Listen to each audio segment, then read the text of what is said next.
કાલાવડ તાલુકાના વિભાણિયા, રોજિયા, જુવાનપુર, જીવાપુર સહિતના આસપાસના ગામડાઓમાં માવઠાના કારણે ખેડૂતોની ચિંતા વધી ગઈ।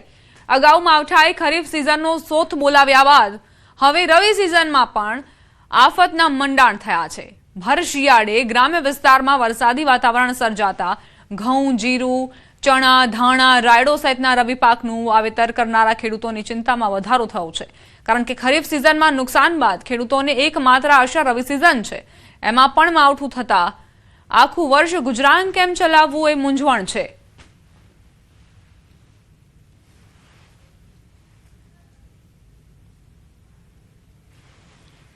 સૌરાષ્ટ્ર, કચ્છ અને ગુજરાતના અનેક ભાગોમાં વરસાદી માહોલ। સૌરાષ્ટ્રના ભાગોમાં વરસાદી માહોલ છે। પોરબંદર અને દ્વારકા જિલ્લામાં કમોસમી વરસાદ ખાબક્યો।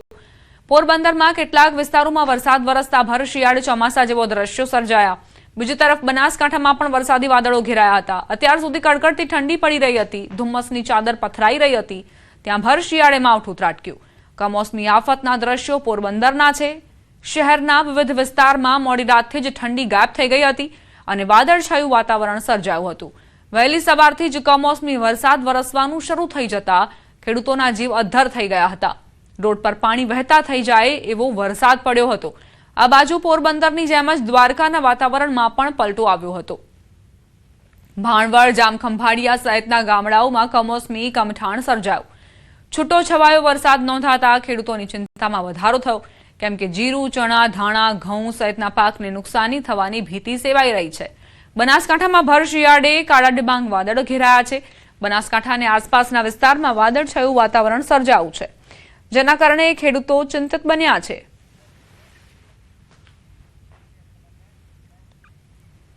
હવે અન્ય સમાચારો પર કરીએ નજર। મોરબીથી સમાચાર। શાપર નજીક ખેતરમાં કેનાલના પાણી ફરી વળ્યા।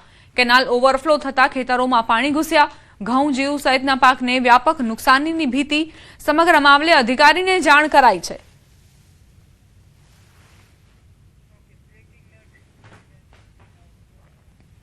ઠાકોર સમાજના સંમેલનમાં ગેનીબેનનું નિવેદન। સમાજમાંથી અંધશ્રદ્ધા દૂર કરવા આહવાન કર્યું। સમાજના લોકોને રમેલથી દૂર રહેવા અપીલ કરી।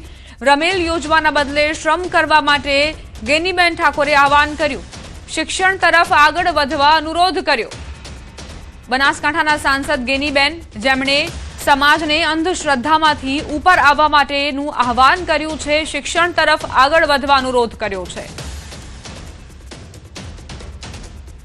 શક્ય એટલા અંધશ્રદ્ધા તમારી 100% હોઈ શકે, પણ અંધશ્રદ્ધામાંથી સમાજને બહાર કાઢવા માટેની ખૂબ જરૂર છે। અંધશ્રદ્ધા માટે મેં સમાજ માટેની ચિંતા કરી અને સમાજ માટેની ચિંતા કરી ત્યારે ક્યાંક ને ક્યાંક જેની દુકાનો બંધ થવાની હોય એને ભયસ્થાન હોય કે આવડો મોટો સમાજ છે અને તો અંધશ્રદ્ધામાંથી બહાર નીકળી જશે તો સૌથી મોટી આવક વાળો સમાજ તો આ છે। શક્ય એટલા અંધશ્રદ્ધા તમારી 100% હોઈ શકે, પણ અંધશ્રદ્ધામાંથી સમાજને બહાર કાઢવા માટેની ખૂબ જરૂર છે। અંધશ્રદ્ધા માટે મેં સમાજ માટેની ચિંતા કરી અને સમાજ માટેની ચિંતા કરી ત્યારે ક્યાંક ને ક્યાંક જેની દુકાનો બંધ થવાની હોય એને ભયસ્થાન હોય કે આવડો મોટો સમાજ છે અને તો અંધશ્રદ્ધામાંથી બહાર નીકળી જશે તો સૌથી મોટી આવક વાળો સમાજ તો આ છે। આ અગાઉ પણ ભુવા સામે ગેનીબેને લાલા કરી હતી। તેમણે સમાજના લોકોને ચેતવ્યા હતા કે કોઈ પણ પ્રકારની શારીરિક કે માનસિક તકલીફ હોય તો ભુવા પાસે જવાના બદલે નિષ્ણાંત ડોક્ટર પાસે જવું જોઈએ। પછી આ ભુવાનું નેનું જો ને કે કંટ્રોલ બારું છે, પણ મહેરબાની કરીને કોઈ ભુવામાં ફસાતા નહીં। તમારું જે કર્મ છે એનું ઈ જ અગત્યનું છે। જેવું કર્મ કરશો એવું ભોગવશો અને એવા તમને ભ્રમમાં ઘાલશે કે તમને આર્થિક બરબાદ કરશે, સામાજિક બરબાદ કરશે, કુટુંબમાં બરબાદી લાવશે અને એવી વ્યમ ઘાલશે તો આખો પરિવાર વેરવિખેર કરશે। કોંગ્રેસ પ્રદેશ અધ્યક્ષ અમિત ચાવડાએ પ્રેસ કોન્ફરન્સ યોજી। કિરીટ પટેલ મુદ્દે અમિત ચાવડાનું નિવેદન। જનાક્રોશ યાત્રા પૂર્ણ થયા બાદ આ મામલે ચર્ચા કરીશું। સેલની નિમણૂક મુદ્દે પ્રશ્ન છે, બેસીને ચર્ચા કરીશું। 7 જાન્યુઆરી બાદ પ્રશ્નનું નિરાકરણ લાવીશું તેવું કહેવું છે અમિત ચાવડાનું।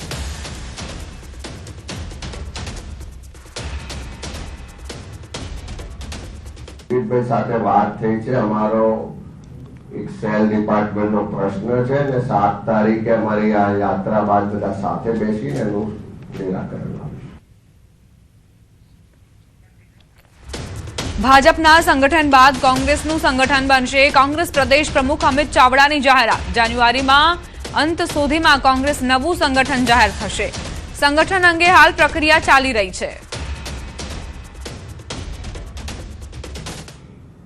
જાન્યુઆરી મહિનાના અંત સુધી કોંગ્રેસ પાર્ટીનું સંગઠન પણ જાહેર કરીશું. પહેલા તબક્કામાં અમે સંગઠન સૃજન અભિયાન અંતર્ગત તમામ જિલ્લા કોંગ્રેસ સમિતિના પ્રમુખશ્રીઓની વરણી કરવામાં આવી.